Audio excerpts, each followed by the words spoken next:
ఈరోజు మనం వినబోతున్నటువంటి వర్తమానం యొక్క ఉద్దేశము, అంశము ఏమిటి అంటే దేవుని యొక్క ఎన్నిక. దేవుని యొక్క ఎన్నిక. ఎన్నిక అనగానే మీకు అందరికీ కూడా ఎన్నికలు గుర్తుకొచ్చేసి ఉంటాయి. ఎక్కడ చూసినా ఉదయం నుంచి రాత్రి పడుకునే వరకు కూడా మన ప్రాంతాలన్నిటిలో కూడా ప్రతి పార్టీ వారు ఏం చేస్తున్నారంటే ప్రచారం చేస్తూ ఉన్నారు. పలానా గుర్తుకు ఓటేయండి, పలానా హామీలు ఇస్తున్నారు,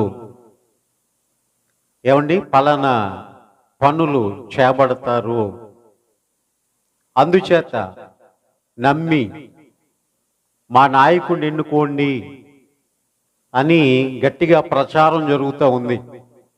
ఎన్నికలు, ఎలక్షన్ టైం, ఓటు వేసేటువంటి టైం, మనలను పరిపాలించడానికి ఒక నాయకుడిని ఎన్నుకునేటువంటి టైం.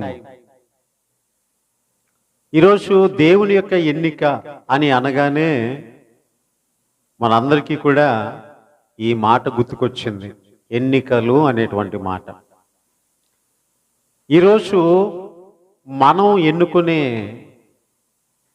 నాయకుల గురించి మనం మాట్లాడుకోవడం లేదు, కానీ మనలను ఎన్నుకున్న దేవుని గురించి మాట్లాడుకోబోతున్నాం. హల్లెలూయా, హల్లెలూయా. మానవులచే ఎన్నుకోబడిన దేవుళ్ళు అనబడినటువంటి వారు, దేవతలు అనబడినటువంటి వారు ఏమండి కల్పితమైనటువంటి వారు. ఎంతో మంది మనుషుల చేత ఎన్నుకోబడుతున్నారు. అయితే మనుషుల చేత ఎన్నుకోబడినటువంటి దేవుడు మనుషుల యొక్క ఆరాధనలు అంగీకృతము కాకపోవచ్చు, కానీ దేవుని చేత ఎన్నుకోబడినటువంటి మనుషులు చేసేటువంటి ఆరాధన దేవుడు అంగీకరించేటువంటి వాడై ఉంటూ ఉన్నాడు. కనుక ప్రియులరా, దేవుని యొక్క ఎన్నిక, దేవుని యొక్క ఏర్పాటు. ఈ రోజున మనం అందరం కూడా ఇక్కడ ఉన్నాము అంటే ఆయన్ని ఆరాధించడానికి దేవుడు మనల్ని ఎన్నుకున్నాడు, ఏర్పరుచుకున్నాడు, నియమించుకున్నాడు. ఆయన మనల్ని ప్రత్యేకపరుచుకున్నాడు ప్రియులరా. అయితే ఎన్నుకున్నటువంటి వ్యక్తి ఎవరు?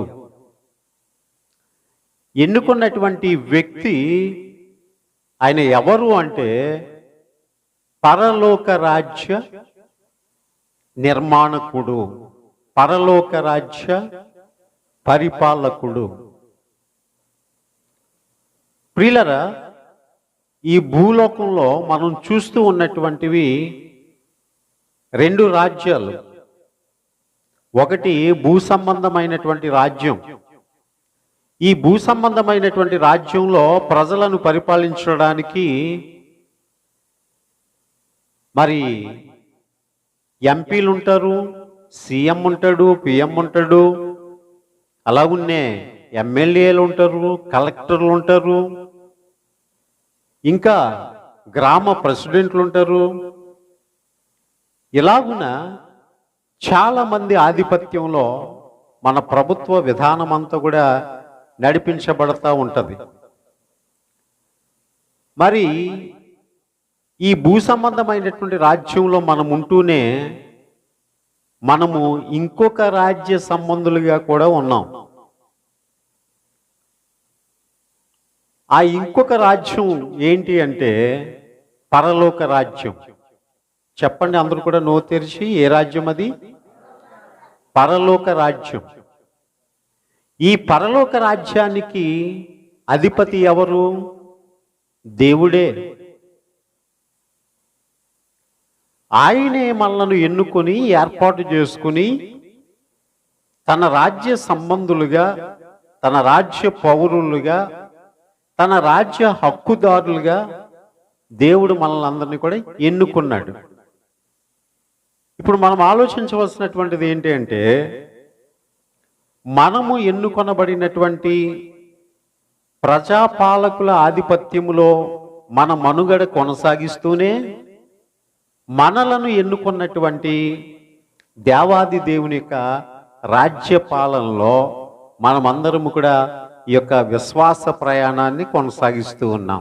హల్లెలూయా, హల్లెలూయా, హల్లెలూయా.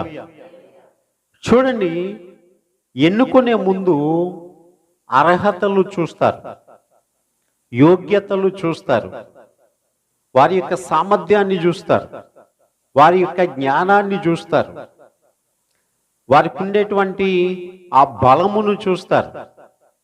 ఇవన్నీ కూడా పరిపూర్ణంగా ఉన్నాయి అంటే గనక పర్వాలేదు, మనలను పరిపాలించడానికి సామర్థ్యం కలిగినటువంటి వాడే అని చెప్పి మనం ఎన్నుకునేటువంటి వ్యక్తి యొక్క ఆ స్థితిగతులన్నీ కూడా మనం పరిశీలన చేస్తూ ఉంటుంటాం. అయితే ప్రియులరా, దేవుడు ఎన్నుకున్న మనుషులమైనటువంటి మనలో అలాంటివి ఏమైనా ఆయన చూశాడా? మన బలమును చూశాడా? మన సామర్థ్యాన్ని చూశాడా? మన శక్తిని చూశాడా? మన తెలివిని చూశాడా? మన యొక్క విద్యను చూశాడా? మన యొక్క మరి ప్రత్యేకమైనటువంటి దాన్ని దేన్ని చూసి దేవుడు మనల్ని ఎన్నుకున్నాడు, ఏర్పాటు చేసుకున్నాడు? ఈ రోజున మీరు నా పిల్లలు, నా ప్రజలు, నా స్వకీయ సంపాద్యము, నా స్వాచ్ఛము అని ప్రభువు మనల్ని పిలవడానికి మనలో ఏ యోగ్యత ఉంది?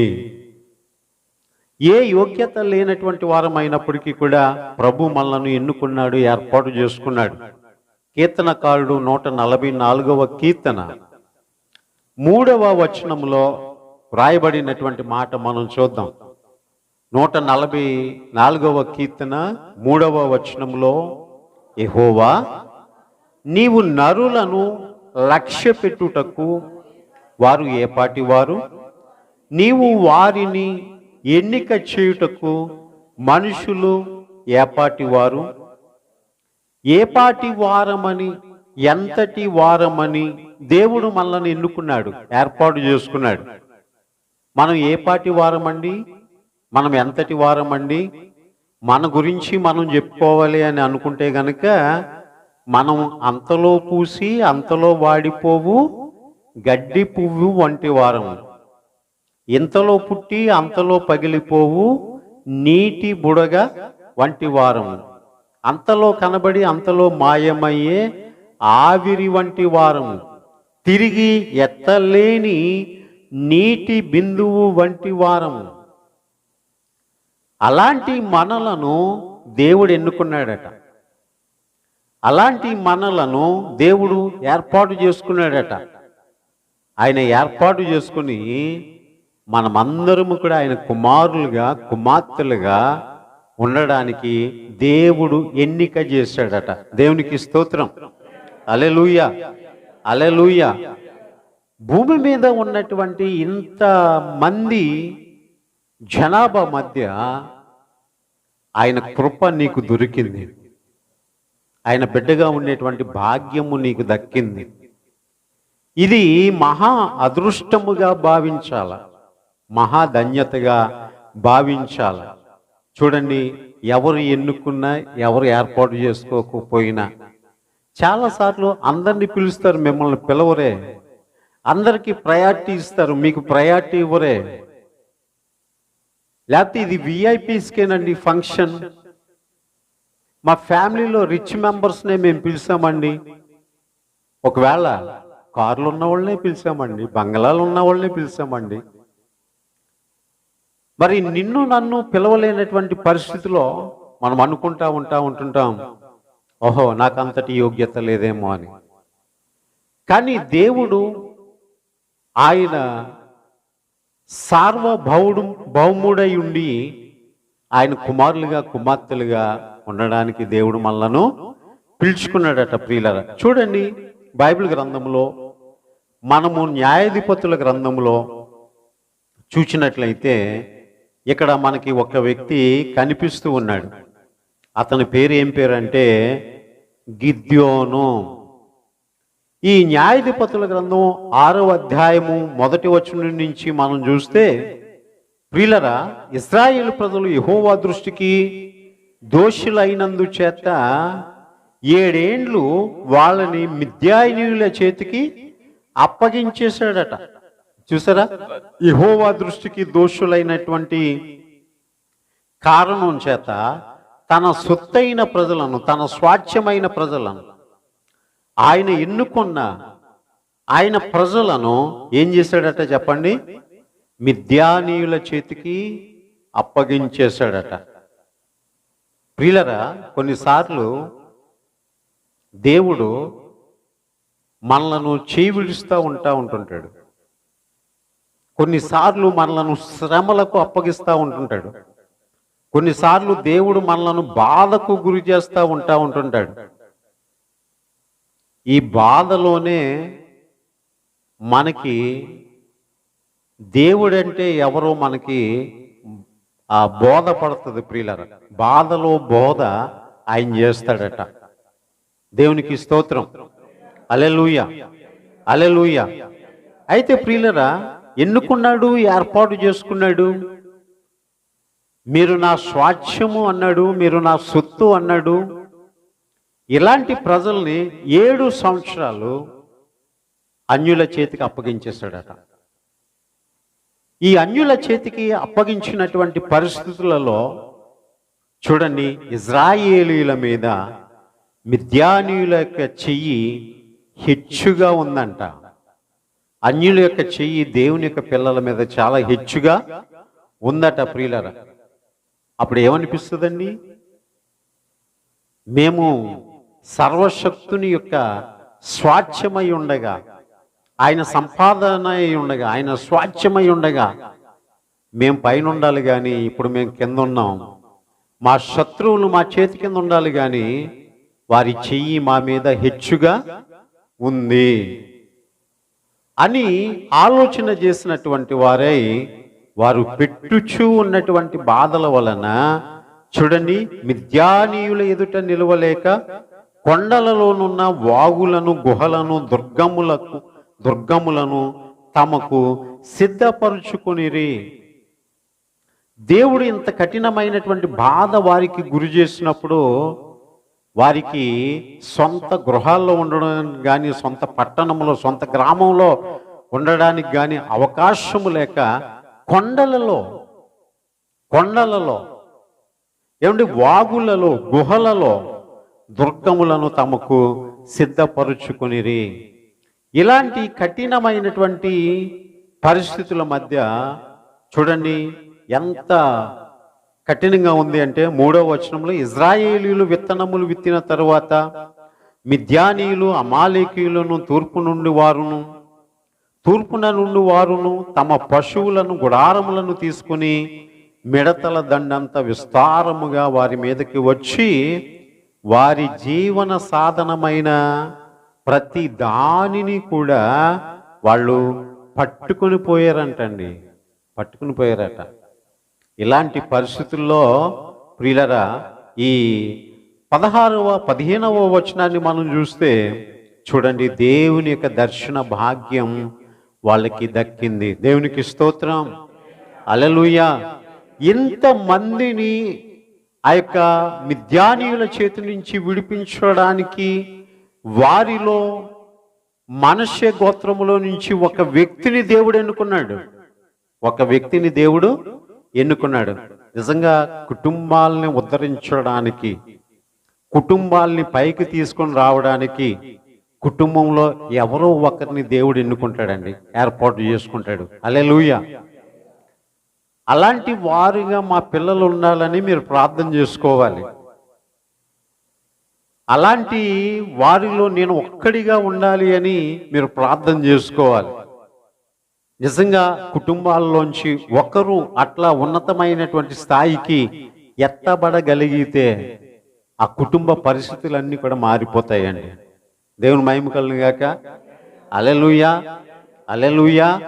ప్రభా, మా అన్నదమ్ములు మా అక్క చెల్లెలు ఎవరు చదువుకోలేదు నాయన, కనీసం నా కొడుకైనా చదువుకుని ఉన్నతమైన ఉద్యోగం చేస్తే ఏమండి మా కుటుంబాలన్నిటినీ కూడా పైకి తీసుకొస్తాడు అని మనం ప్రార్థన చేయాలి. మాకే అంతటి యోగ్యత లేదు, మాకే అంతటి ధన్యత లేదు, ఇంకా మా బ్రతుకులు ఇంతే అని అనుకోకూడదు. ఎన్నిక లేనటువంటి జనాంగమును ఆయన బలమైన జనముగా చేసేటువంటి వాడట. దేవునికి స్తోత్రం. హల్లెలూయా, హల్లెలూయా. చూడండి ప్రియులరా, ఒకానొక సమయంలో కొన్ని సంవత్సరాల క్రితం మా గ్రామం ఆర్థికంగా చాలా దీనస్థితిలో ఉండేది. ప్రజలందరూ కూడా చాలా కష్టపడి జీవిస్తూ ఉండేవారు. ఇక కొంతమంది అయితే ఆ యొక్క వ్యవసాయదారుల దగ్గర పాలేరుతనాన్ని కూడా చేసేటువంటి వారు. ఈ రోజున ఆ గ్రామాన్ని దేవుడు ఎంతగానో దీవించాడు, ఆశీర్వదించాడు. ఆయన ఏం చేసేవాడంటే పెంట కుప్ప మీద నుంచి బీదలను పైకి లేవనెత్తువాడు. అందుచేత ఈ రోజున అనేక మంది భూములు కలిగినటువంటి వారుగా, చక్కని బంగళాలు కలిగినటువంటి వారుగా, చక్కని ఉద్యోగాలు చేసేటువంటి వారుగా ఈ రోజున ఉంటూ ఉన్నారు ప్రియులారా. ఏమాత్రము కూడా ఎన్నిక చేయబడడానికి కావలసినటువంటి ఆ యోగ్యత లేకపోయినప్పటికీ కూడా ఒకే ఒక యోగ్యత ఏంటి అంటే, ఒకే ఒక కృప ఏంటి అంటే, ఆయన నామమును తెలుసుకుని ఆరాధించే భాగ్యం ఆ గ్రామానికి ఇచ్చాడు. అందువలన దేవుడు ఆ యొక్క గ్రామాన్ని హెచ్చించాడు ప్రియులరా. హల్లెలూయా, హల్లెలూయా. చూడండి 15వ వచనంలో దేవుని యొక్క దూత వచ్చి అంటా ఉంది, గిద్యోను, పరాక్రమము కలిగినటువంటి బలాద్యుడా, నీవు ఇజ్రాయేలు ప్రజలను విడిపించవలసి ఉంది కనుక నిన్ను నా సాధనంగా వాడుకుంటాను అని దేవుడు అంటా ఉన్నాడు. కొన్నిసార్లు అలాంటి దర్శనం మీకు ఏమైనా కలిగిందా? అలాంటి ఆలోచన మీకు ఏమైనా వచ్చిందా? అలాంటి ప్రేరేపణ ఎప్పుడైనా మీకు కలిగిందా? అలాంటి పరిస్థితులలో మనం ఏమనుకుంటూ వచ్చాం? అంతటి యోగ్యత నాకు ఎక్కడదులే, అంతటి ధన్యత నాకు ఎక్కడదులే, మా పిల్లలకి ఎక్కడదులే అని మనం అనుకుంటూ వచ్చామేమో.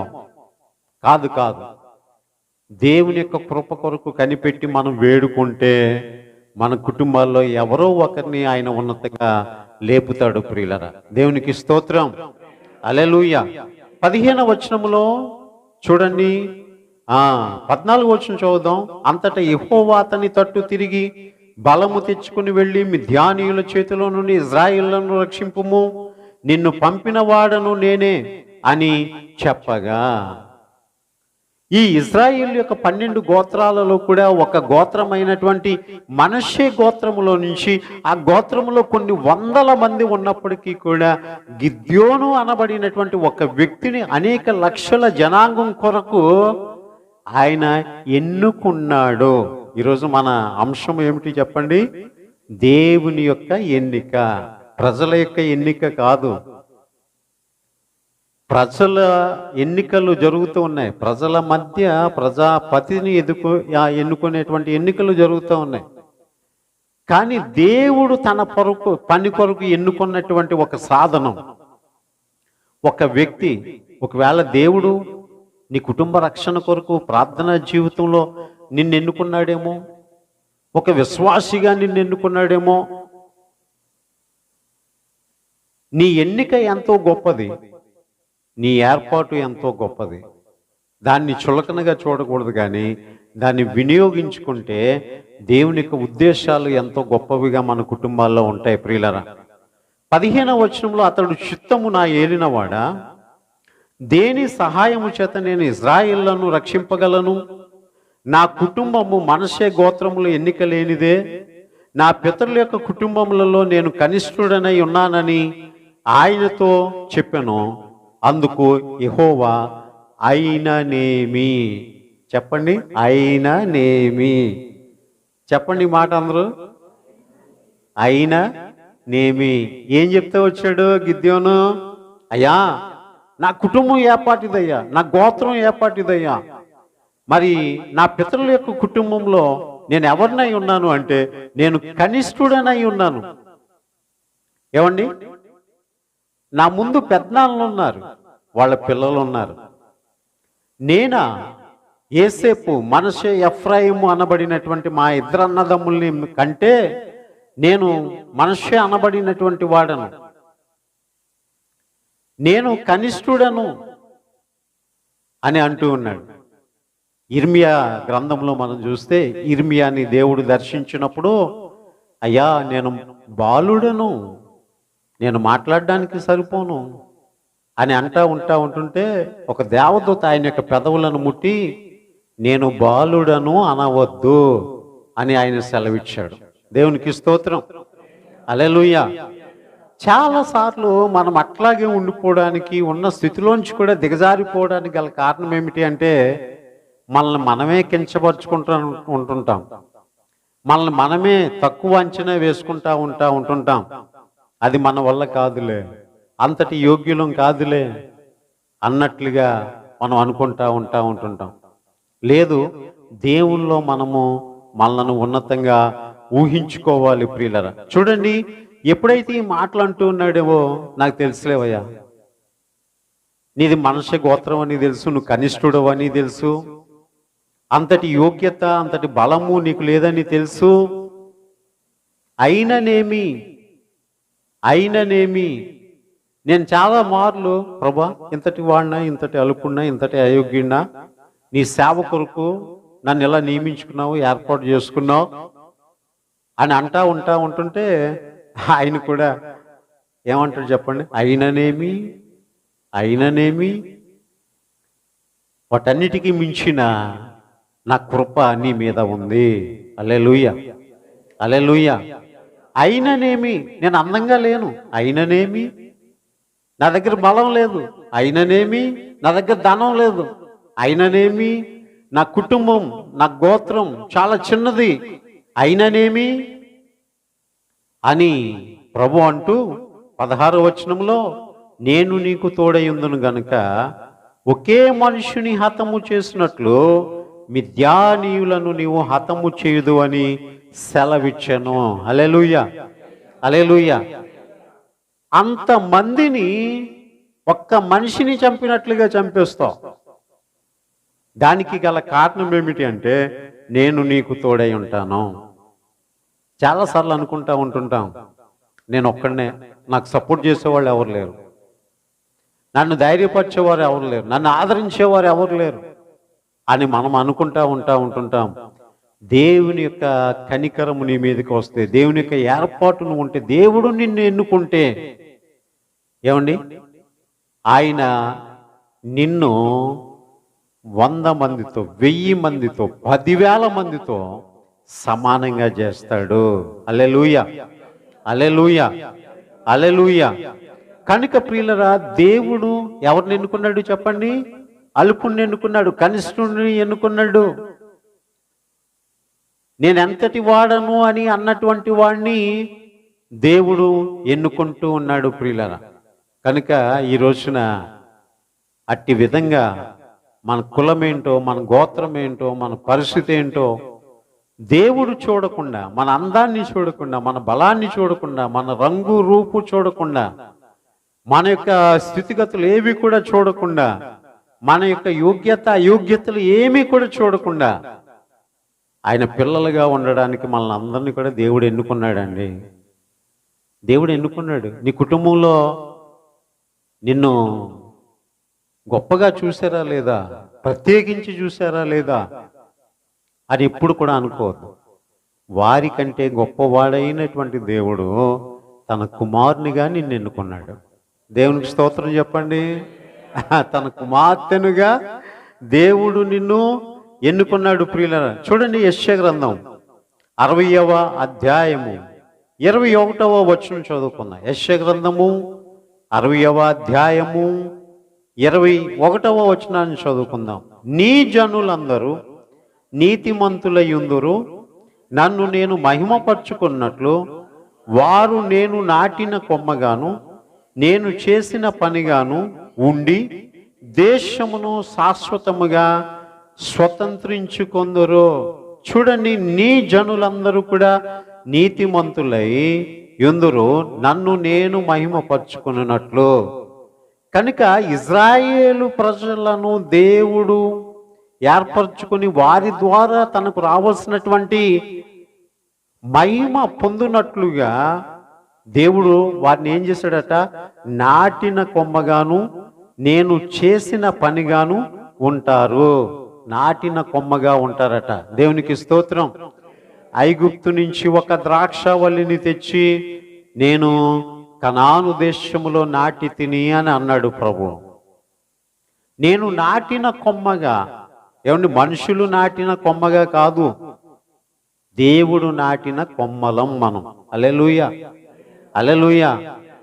మనుషులు తల్లిదండ్రులు మనలను భౌతికంగా ఈ జన్మనిస్తే మన పరమదేవుడు ఆధ్యాత్మికంగా ఆయన పిల్లలుగా ఆయన మనలను ఆయన రాజ్యములో నాటాడట. దేవునికి స్తోత్రం, హల్లెలూయా. కనుక దేవుడు మనలను ఎన్నుకున్నాడు. ఎందుకొరకు అంటే తనకు మహిమ తెచ్చేవారముగా ఉండడానికి, అంతేకాకుండా ఆయన నాటిన కొమ్మగాను ఆయన చేసిన పనిగాను ఉండడానికి, దేశమును శాశ్వతముగా స్వతంత్రించుకోవడానికి దేవుడు మనల్ని ఎన్నుకున్నాడు, ఏర్పాటు చేసుకున్నాడు. అందుచేతనే కనానీయులనందరినీ కూడా వెళ్ళగొట్టి ఆయన ఇజ్రాయేలులను కనాను దేశములో స్థిరముగా నాటాడు. వారు ఆ దేశమును స్వతంత్రించుకున్నట్లుగా చేశాడు. ప్రియులారా, చూడండి, దేవుడు ఎన్నిక చేసిన, దేవుడు ఎన్నుకొనిన అబ్రహాము మొదలుకొని నేటి వరకు కూడా అబ్రహాము, ఇస్సాకు, యాకోబు యొక్క 12 మంది ఆ యొక్క గోత్రకర్తలు ఇలాగున అంత కూడా వ్యాప్తి చెంది ఈ రోజున కొత్త నిబంధన కాలములో తను ఎందరు అంగీకరించారో వారందరూ కూడా దేవుని యొక్క పిల్లలగుటకు అధికారమును అనుగ్రహించినటువంటి దేవుడు ఎంత జనాంగాన్ని తన మహిమ కొరకు ఎన్నుకున్నాడట. దేవునికి స్తోత్రం, హల్లెలూయా. ఈ లోకంలో మనుషులు ఎన్నుకున్నటువంటి ప్రజానాయకులు వారి యొక్క సేవా దినములు సంపూర్తి కాగానే వాళ్ళు వెళ్ళిపోవాలి. ఒక ఎమ్మెల్యేకి 5 సంవత్సరాలు, ఒక పార్టీకి 5 సంవత్సరాలు, మరలా 5 సంవత్సరాలు, ఇంకా బాగుంటే 5 సంవత్సరాలు, ఇట్లా కొంతకాలం అయిన తర్వాత అది మరుగవుతుంది, మరొకటి వస్తుంది. కానీ పరలోక రాజ్యము శాశ్వతమైనది, స్థిరమైనది. అందులో ప్రతి ఒక్కరూ కూడా చేర్చబడేవారే తప్ప అందులో నుంచి వైదొలిగేవారు ఎవరు కూడా లేరు. ప్రియులారా, చూడండి 22వ వచనంలో, వారిలో ఒంటరి అయిన వాడు 1000 మంది అగును, ఎన్నిక లేని వాడు బలమైన జనమగును. యెహోవానగు నేనే తగిన కాలమున ఈ కార్యమును త్వరపెట్టుదును. హల్లెలూయా, హల్లెలూయా. వారిలో ఒంటరి అయిన వాడు 1000 మంది అగును, ఎన్నిక లేని వాడు బలమైన జనమగును. ఎన్నిక లేనటువంటి వాడు బలమైన జనమగును. యెఫ్తా కూడా ఎన్నిక లేనటువంటి వాడు. యెఫ్తాను చూచినట్లయితే ఆ కుటుంబమే అతన్ని వేరు చేసేసింది. అలాంటి వ్యక్తి అయినటువంటి యెఫ్తాను దేవుడు ఎన్నుకున్నాడు, ఏర్పాటు చేసుకున్నాడు. యెష్షయికి పుట్టినటువంటి 8 కుమారులలో చివరి వాడు దావీదు. అందరికీ కూడా చక్కని విద్యాబోధలు నేర్పించాడు, యుద్ధ ప్రావీణ్యత నేర్పించాడు. వాళ్ళందరూ కూడా ఆ సౌలు యొక్క రాజ్యములో, ఆ యొక్క సైన్యంలో చేరినటువంటి వారిగా ఉంటూ ఉన్నారు. కానీ కడసరి వాడు చేసేటువంటి పని ఏంటంటే తండ్రి యొక్క గొర్రెలను మేపడమే, తండ్రి యొక్క గొర్రెలను మేపడమే. ఒకరోజు యెష్షయి ఇంటికి సమూయేలుని దేవుడు పంపించాడు. సమూయేలు, నువ్వు యెష్షయి ఇంటికి వెళ్ళి వారి కుమారులలో ఒక్కడిని రాజుగా ఉండడానికి నువ్వు అభిషేకించాలి అని పంపిస్తే ఈ సమయాలు వెళ్ళి ఎత్తుగా ఉన్నవాడిని చూసి, ఎర్రగా ఉన్నవాడిని చూసి, బలంగా ఉన్నవాడిని చూసి, సైన్యంలో ఉన్నటువంటి వాడిని చూసి వీడేనేమో వీడేనేమో వీడేనేమో వీడేనేమో అని అనుకుంటా ఉంటుంటే వాళ్ళు ఎవ్వరూ కాదన్నాడంట దేవుడు. చదువుకున్నవాడు కాదు, ఎత్తుగా ఉన్నవాడు కాదు, బలంగా ఉన్నవాడు కాదు, నా మనసును గెలుచుకున్నటువంటి వాడు, నన్ను నిరంతరము ఆరాధించేవాడు, గొర్రెలను కాయుటలో వచ్చినటువంటి ఎలుగుబంటితో పోరాడి, సింహంతో పోరాడి, తన మంద పట్ల జాగ్రత్త కలిగినటువంటి వాడే నా ప్రజలను కాయుటకు అర్హమైన వాడు, యోగ్యమైన వాడు. అతన్ని నా ప్రజల కొరకు నేను ఎన్నుకుంటాను. హల్లెలూయా, హల్లెలూయా, హల్లెలూయా. కనుక ఏ అధికారము కూడా దేవుడు ఇవ్వకుండా ఎవరికి రాదండి. కొన్నిసార్లు ప్రజలకు బుద్ధి కలగడానికి కఠిన మనస్సు కలిగినటువంటి అధికారిని ఎన్నుకుంటాడు. కొన్నిసార్లు ప్రజలకి న్యాయం జరగడానికి మంచి మనసు కలిగినటువంటి అధికారిని దేవుడు ఎన్నుకుంటాడు. వీళ్ళెవ్వరూ కాదంటున్నావు ప్రభు, మరి ఇంకెవరున్నారు అంటే యెషయాను అడుగుతూ ఉన్నాడు సమూయేలు, ఎవరున్నారు ఇంకా అంటే, అగో గొర్రెలు కాసుకునేవాడు ఒకడు ఉన్నాడు, వాడు అందుకే పని చేస్తాడు తప్ప ఇంకెందుకు కూడా పని చేయడు. ఏమండి, కొన్నిసార్లు పిల్లలు చదవలేదనుకోండి, ఏమంటారు చెప్పండి, అరే నువ్వు చదవలేదా, చదవు అయితే నీకు ఒక ఆవునో గేదెనో కొనిపిస్తే, మేకలను కొంటే ఏం చేస్తావు, వాటిని మేపుకోవడానికి తప్ప ఇంకెందుకు కూడా నువ్వు పని చేయవు. అలాగున ఈ దావీదు గొర్రెలు కాసుకునేటువంటి వాడిగా ఉంటూ ఉన్నటువంటి పరిస్థితిలో అందరూ అనుకుంటున్నారు, దేవుడు ఎన్నిక చేస్తే మాలాంటి వాళ్ళనే ఎన్నిక చేయాల, మాలాంటి వాళ్ళనే, ధనంలో గొప్ప, బలంలో గొప్ప, కులంలో గొప్ప, మాలాంటి వాళ్ళనే దేవుడు ఎన్నిక చేయాలి అని అనుకుంటా ఉంటుంటారు. కానీ దేవుడు జ్ఞానులను సిగ్గుపరచడానికి జ్ఞానహీనులైనటువంటి వారిని దేవుడు ఎన్నుకున్నాడట.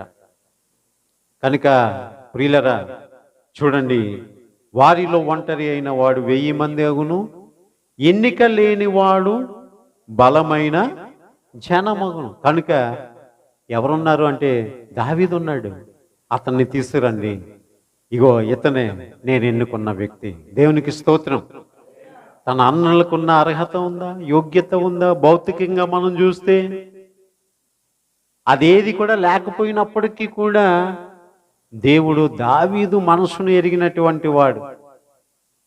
ఇదిగో నేను ఎన్నుకున్నవాడు, ఏర్పాటు చేసుకున్నటువంటి వాడు ఇతడే అని దావీదు గురించి దేవుడు చెప్తా వచ్చాడు. ప్రియులారా, ఈ రోజున మీరు అనుకోవచ్చు, ఇంతటి యోగ్యత మాకుందా, ఇంతటి భాగ్యం మాకుందా, మా పిల్లలు అంతటి చదువులు చదవగలరా, మాకు అలాంటి స్థితి వస్తుందా అని అనుకోవచ్చు ప్రియులారా, అని అనుకోవచ్చు. కానీ దేవుడు ఎన్నిక లేని వారినే ఎన్నుకుంటాడు. దేవునికి స్తోత్రం. హల్లెలూయా, హల్లెలూయా. చాలా కుటుంబాల్లో చూడండి, తల్లిగా మీరు కూడా ఒకసారి ఆలోచన చేయండి. చూడండి, బాగా చదువుకుని ఉద్యోగాలు చేసేటువంటి ఆ బిడ్డల మీద తల్లిదండ్రులకు ఉండదు, కానీ ఈడు పాడైపోయాడు, ఈడు అవుటోడి, ఈడికి తెలివి లేదు, ఈడి జ్ఞానం లేదు, ఈడు ఎందుకు పనికిరాడు అనుకున్న ఓడి మీదే తల్లికి ఎక్కువ మనసు ఉంటుందట కదండి. ఇది సహజం. చెడిపోతున్నటువంటి వాడి మీద, పడిపోయినటువంటి వాడి మీద ఎక్కువ మనసు ఉంటుందట. మరి ఒక తల్లికే అట్లాగా అల్పుడైనటువంటి వాని మీద ఎక్కువ ప్రేమ ఉంటే ఏమండి, మరి దేవునికి ఎంత ఉంటుందండి? దేవునికి ఎంత ఉంటుంది? అందుచేత చూడండి ప్రియులారా, ఎన్నిక లేనివాడు బలమైన జనమగును. చూడండి, దానియేలు గ్రంథంలో మనం చూసినట్లయితే, దానియేలు గ్రంథం 4వ అధ్యాయము 32వ వచనం ఒకసారి మనం చదువుకుందాం. దానియేలు గ్రంథం 4వ అధ్యాయము 32వ వచనం చదువుదాం. తమ యొద్ద నుండి మనుషులు నిన్ను తరిమెదరు, నీవు అడవి జంతువుల మధ్య నివాసము చేయుచు పశువుల వలె గడ్డి మేసుదవు. సర్వోన్నతుడగు దేవుడు మానవుల రాజ్యము పైన అధికారి అయి ఉండి తానెవనికి దానిని నిశ్చయించునో వానికి అనుగ్రహించునని నీవు తెలుసుకుని వరకు 7 కాలములు నీకు ఇలాగూ జరుగునని చెప్పాను. ఈయనెవరు? నెబుకద్నెజర్ అనేబడినటువంటి మహారాజు. బబులోను సామ్రాజ్యాన్ని పరిపాలిస్తున్నటువంటి నెబుకద్నెజరు. నేనే రాజుని, నేను చెప్పినట్లే జరుగుతుంది, నా శాసనాన్ని ఎవడు కూడా ధిక్కరించడానికి లేదు అని అనుకున్నటువంటి నెబుకద్నెజర్, నీ సామర్థ్యాన్ని బట్టి, నీ శక్తిని బట్టి నేను ఇంతటి వాడనని నువ్వు అనుకుంటున్నావేమో. అయితే ప్రియులరా చూడండి, దేవుడు మానవుల రాజ్యము పైన అధికారి అయి ఉంటాడు. దేవుడు మానవుల రాజ్యము పైన అధికారి అయి ఉంటాడు.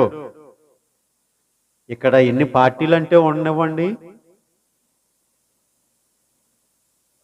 ఎన్ని పార్టీలు అంటే ఉండనివ్వండి, ఎంతమంది సీఎంలు అంటే ఉండనివ్వండి, దేశాలలో ఎంతమంది ప్రైమ్ మినిస్టర్లు అయితే ఉండనివ్వండి, ఎంతమంది ఎమ్మెల్యేలు అయితే ఉండనివ్వండి, దేవుడు అధికారము అనేటువంటిది వానికి కట్టబెట్టకుండా ఎవ్వనికి కూడా ఎటువంటి అధికారము లేదు లేదు. కాబట్టి నెబుకద్నెజరు, నీకు ఈ అధికారం నేనే ఇచ్చాను. నువ్వేమనుకుంటున్నావంటే నేను రాజుని, నేను ప్రభువుని అని నువ్వు అనుకుంటా ఉన్నావు. కాదు కాదు, రాజులకు రాజు, ప్రభువులకు ప్రభు. రాజులకు రాజు అంటే భూలోకంలో ఉన్నటువంటి రాజులందరికీ కూడా ఆయన రాజు. భూలోకంలో ఉన్నటువంటి ప్రభువులందరికీ కూడా ఆయన ప్రభువు అయి ఉంటూ ఉన్నాడు. అందుచేత నువ్వు రాజు కదా, నువ్వేం చేస్తావో తెలుసా? పశువు వంటి మనసు కలిగినటువంటి వాడవై 7 సంవత్సరములు నువ్వు గడ్డి మేస్తావు.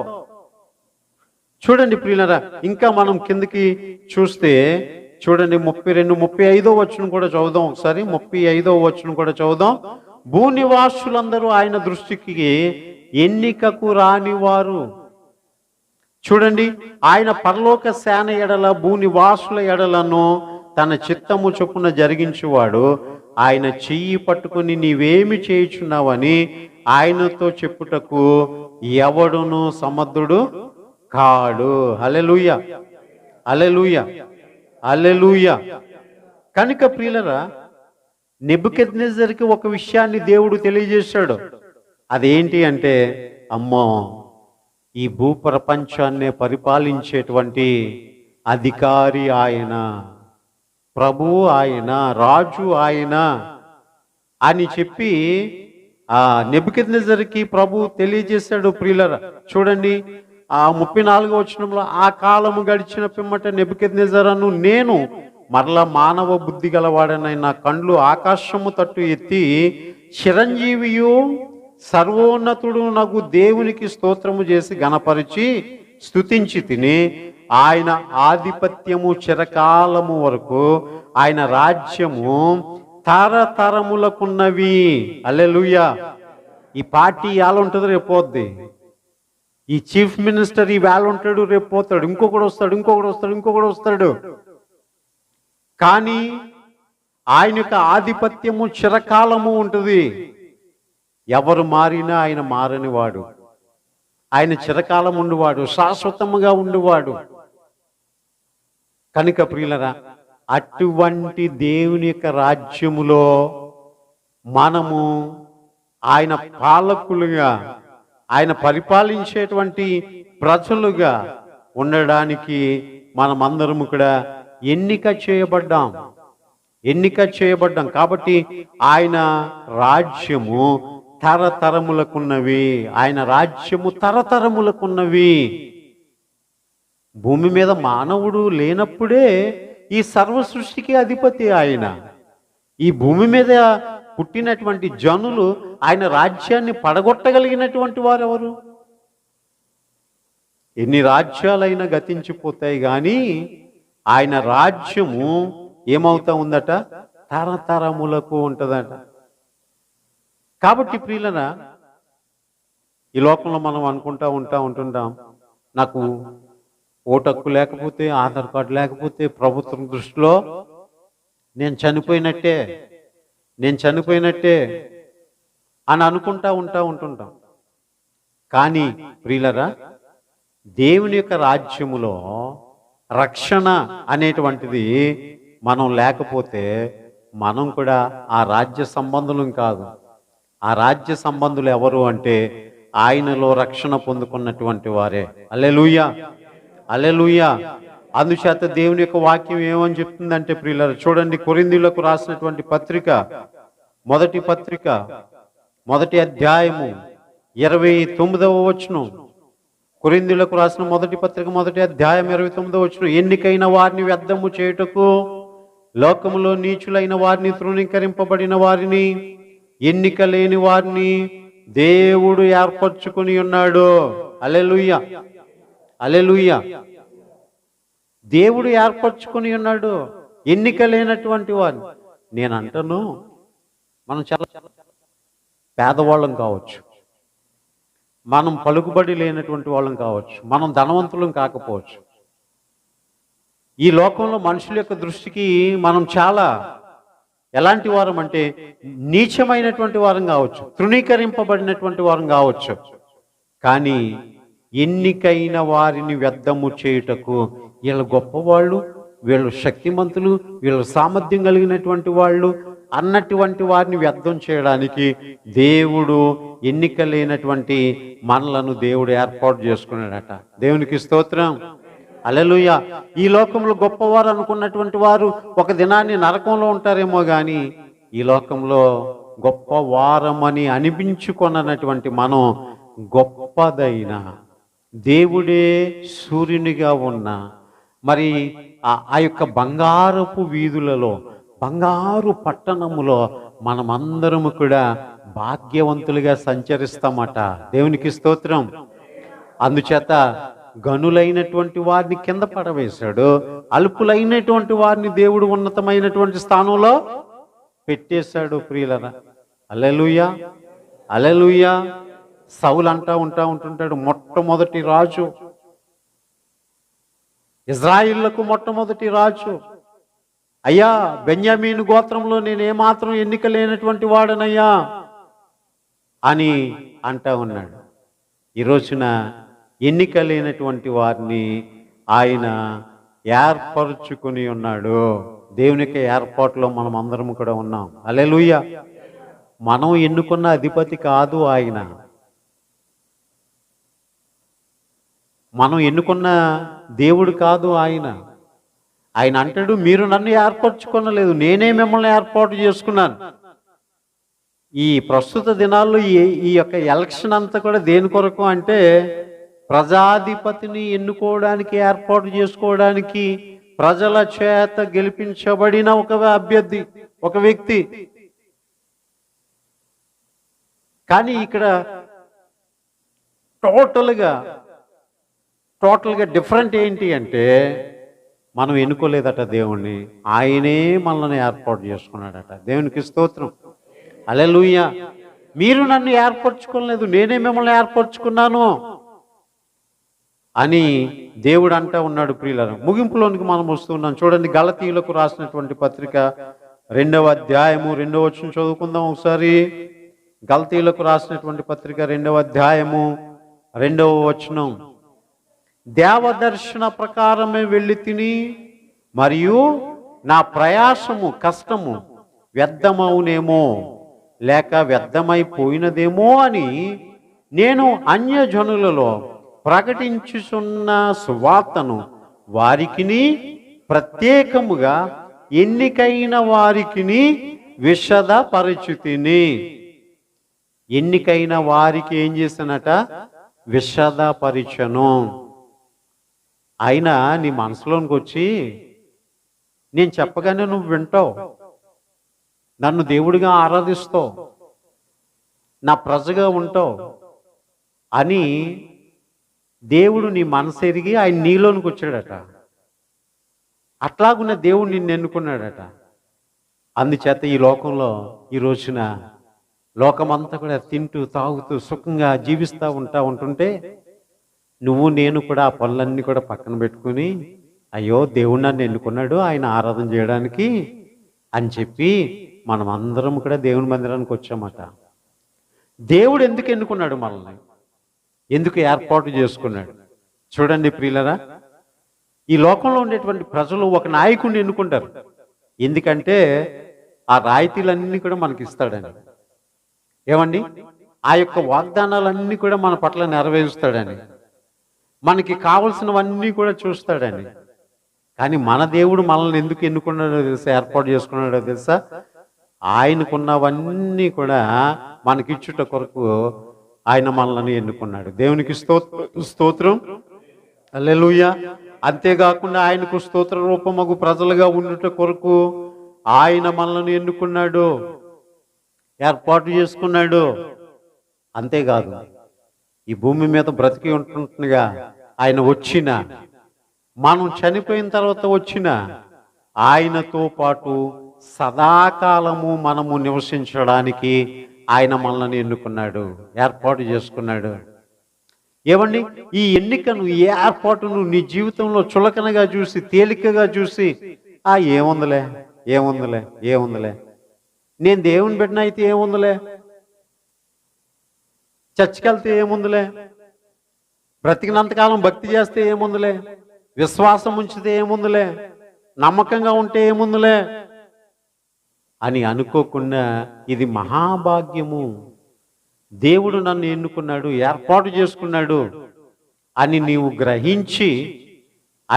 గ్రహించి ప్రియులరా, మరి దేవుని యందు విశ్వాసముతో నడుచుకున్నట్లయితే ఆయన ఎన్నికలో భాగముగా నీ కొరకు సిద్ధపరిచిన ఆ ఆశీర్వాదం అంతా కూడా దేవుడు నీకు అనుగ్రహిస్తాడు.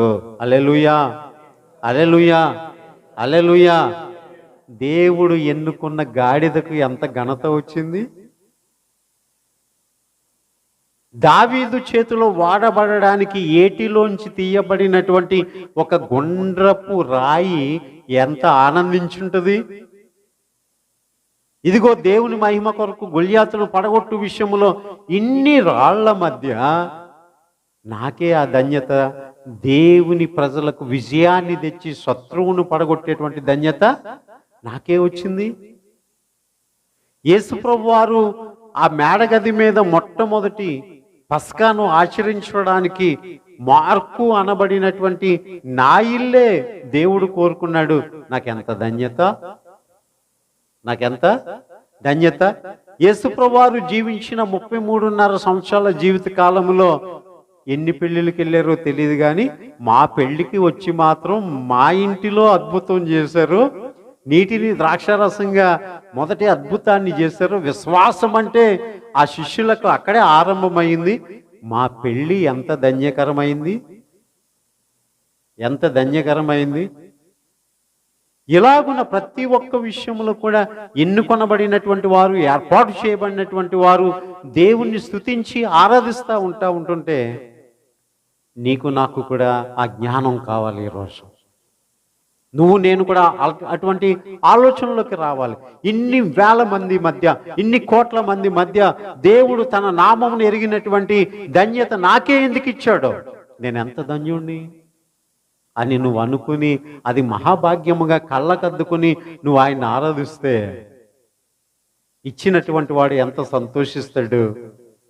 ఇచ్చిన నీకు ఆ ఎన్నిక చేయబడినటువంటి నీకు ఎంతటి ప్రతిఫలము దక్కబోతా ఉంది. హల్లెలూయా, హల్లెలూయా, హల్లెలూయా. కనుక ప్రియులరా, మనం ఆలోచించాలి. దేవుడు ఎన్నుకున్నాడు, ఏర్పాటు చేసుకున్నాడు. ఒక అడవిలో ఒక 3 చెట్లు కొట్టబడ్డాయట. 3 చెట్లు కొట్టబడ్డాయట. ఈ 3 చెట్లు అనుకున్నాయట, అరే ఈ చెట్లు నరికేవాడు మమ్మల్ని ఎందుకు ఎన్నుకున్నాడు, మమ్మల్ని ఎందుకు ఏర్పాటు చేసుకున్నాడు, మా జీవితాలను ఎందుకు ఇలా నాశనం చేశాడు, మా పచ్చని బ్రతుకుల మీద ఎందుకు ఇలా గొడ్డలు పెట్టాడు అని అవి చాలా విచారపడిపోయాయట. కొన్నాళ్ల పాటు అవి నరకబడి ఒక ప్రక్కన పడవేయబడ్డాయట. అరే అన్ని చెట్లు పచ్చగా ఉన్నాయి, ప్రకృతిలో ఆనందిస్తున్నాయి, మేము నరకబడి ఇలా మూలన పడ్డాం అని అనుకుంటా ఉంటుంటే ఒకరోజు ఒక వడ్రంగి వాడు వచ్చాడట. వచ్చి ఆ కర్రను తీసి ఏం చేశాడట, అరే పశువుల తొట్టి ఉంది, పశువులు ఉన్నాయి కదా, గడ్డి వేయడానికి ఒక తొట్టి తయారు చేద్దామని చెప్పి ఆ వాటిని చెక్కలుగా మలిచి ఒక తొట్టి దిగొట్టాడట. అరే నా బతుకేంటి, పశువులు గడ్డి మేసే తొట్ట నా బతుకు అని అనుకుంటా ఉన్నదట ఆ చెట్టు. అయితే ఒకరోజు మరియమ్మ వచ్చిందంట, బిడ్డను కన్నదంట, ఆ తొట్టిలో పరుండబెట్టిందంట. హల్లెలూయా, హల్లెలూయా. ఎన్నిక మొదట ఎలా అనిపించింది? చాలా బాధాకరంగా అనిపించింది. కానీ చివరికి దాని వలన కలిగినటువంటి సంతోషం చాలా గొప్పగా ఉంది. ఒకరోజు మరొక చెట్టు అది అనుకుంటుందట, నా బతుకేంటి ఇలాగ అయిపోయిందని. అయితే ఒక వడ్రంగి వాడు వచ్చి చక్కగా దాన్ని దోణిలాగా మలిచాడట. అప్పుడు ఆ దోణి అనుకుందంట, ఇక నా జీవితకాలం అంతా కూడా ఈ మనుషులకి సాకరీ చేయడమేనేమో అని అనుకుంటా ఉన్నదట. నన్ను ఇంకా ఇలా తిప్పేస్తారు, అలా తిప్పేస్తారు, సముద్రంలో ఆ బతుకున్న చేపలు చచ్చిన చేపలు నాలోనే వేస్తారు, ఆ నాచు కంపు నీచు కంపు అని అనుకుంటా ఉన్నదట. కానీ యేసయ్య ఒకరోజు ఆ పడవెక్కి కూర్చున్నాడట. దేవునికి స్తోత్రం. సృష్టికర్త అయినటువంటి దేవుడు నన్ను పడవగా మలచగా ఆయన వచ్చి కూర్చున్నాడు. ఎంత ధన్యమైంది. ఈ ప్రస్తుత టెక్నాలజీ డేస్లో కానీ అలాంటి పరిస్థితి ఉంటే ఏం చేసి ఉండేవారు?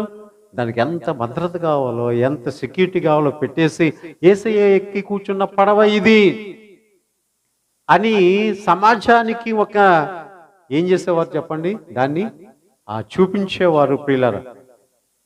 సో నా ఎన్నిక ఇంతేనా అనుకున్న ఆ ధోని ప్రభువుని బట్టి సంతోషించిందట. ఇక మూడవది మనం చూస్తే చూడండి, ఒకరోజు ఒక వడ్రంగి వాడు వచ్చి ఆ అడావుడిగా దాన్ని దిగొడుతూ ఉన్నాడట. ఒక అడ్డు కొయ్యగా ఒక నిలువ కొయ్యగా ఒక సిలువు మాదిరి. అర్ర ఏంటి, నన్ను సిలువుగా మలిచిన ఈ పరిస్థితిలో ఏ దొంగోడిని నాకు ఏలగడతారో ఏంటో, ఏ ఉగ్రవాదిని ఏలగడతారో ఏంటో అని అనుకుంటున్నటువంటి పరిస్థితిలో ఆ సిలువ తీసుకుని వచ్చి యేసయ్య భుజాల మీద పెట్టారట. దేవునికి స్తోత్రం. హల్లెలూయా, హల్లెలూయా. అప్పుడు ఆ సిలువ అనుకుంటా ఉంది, యేసయ్య పోస్తున్న మానవుల యొక్క పాప భారాన్ని నేను ఆయన భుజాల మీద ఉన్నాను, ఆయన భుజాల మీదకి ఎక్కాను అని చెప్పి ఆ చెట్టు ఎంతో సంతోషించిందండి. నరకబడినప్పుడు అవి అనుకున్నాయి, మమ్మల్ని ఎందుకు ఇలా ఎన్నుకున్నాడు, మేము ఏ పొయ్యిలోకి వెళ్తామో, ఎక్కడికి వెళ్తామో, ఎందుకు వెళ్తామో తెలీదు మా జీవితాలు అని అనుకున్నాయి. కానీ సృష్టికర్త అయినటువంటి దేవుడు ఎన్నుకొని వాటిని నరికేటప్పుడు ఆయనకు ఉద్దేశం ఏమిటి అంటే, ఆయన పరుండే ఒక తొట్టిగా ఉండడానికి, ఆయన కూర్చుని బోధించే ఒక పడవగా ఉండడానికి, ఆయన మోసే ఒక సిలువుగా ఉండడానికి. ఈ రోజున నీ ఎన్నిక, నీ ఏర్పాటు కూడా ఇంతేనా అంతేనా? దేవదూత అంటా ఉంది, దేవుడు అంటా ఉన్నాడు, అయిననేమి నీవు అయోగ్యుడవే, అల్పుడవే, అయిననేమి నేను నిన్ను బలమైన సాధనంగా వాడుకుంటాను. నమ్మిన వారు దేవునికి స్తోత్రం చెప్పండి. హల్లెలూయా, హల్లెలూయా, హల్లెలూయా. ఏమండి, బహుగా దురాత్మ ప్రభావం చేత చెడిపోయిన నా జీవితంలో ఒక ఉద్యోగం చేసుకుంటే ఇంత ఆనందం ఉండేది కాదు. కానీ అల్పుడనైనా నాకు ఆయన సేవ పరిచర్య చేసేటువంటి భాగ్యాన్ని ప్రభు నాకు ఇచ్చాడు అంటే నాకెంతో ఆనందం, నాకెంతో సంతోషం. అందుచేత నేను కొన్నిసార్లు ఎట్లా ఉంటుంటే, అయిననేమి నా కృప నీ మీద ఉంది, నువ్వే నాకు కావాలి, నువ్వే నా సేవ చెయ్యాలి అని ఆయన అంటూ ఉన్నాడు. ప్రియ సహోదరుడా, సహోదరి, నీవు ఎన్నుకున్న ప్రజాపతి లాంటి వాడు కాదు మన దేవుడు. సర్వ సృష్టికర్త అయినటువంటి దేవుడు నిన్ను ఎన్నుకున్నాడు ఆయన బిడ్డగా. కనుక ఈ ఎన్నిక ఎంతో గొప్పది, ఈ ఏర్పాటు ఎంతో గొప్పది. ఆయనలో నువ్వు నిలకడగా ఉంటే ఆయన నిన్ను తుదకు పరలోక రాజ్యములో తన రాజ్య పౌరునిగా నిన్ను చేసుకుని సదాకాలము కూడా ఆయనతో నిన్ను ఉండనిచ్చుకునేటువంటి భాగ్యాన్ని కలుగజేస్తాడు. ఆ ఏర్పాటులో నువ్వు ఉందువుగాక, ఆ నిశ్చయతలో నువ్వు ఉందువుగాక. ఆయన ఎందుకైతే ఏర్పాటు చేసుకున్నాడో ఆ ఏర్పాటు నీ యందు ఫలించునుగాక, ఆశీర్వాదకరముగా ఉండునుగాక. దేవుడి మాటలు దీవించి ఆశీర్వదించునుగాక. ప్రార్థన చేసుకుందాం.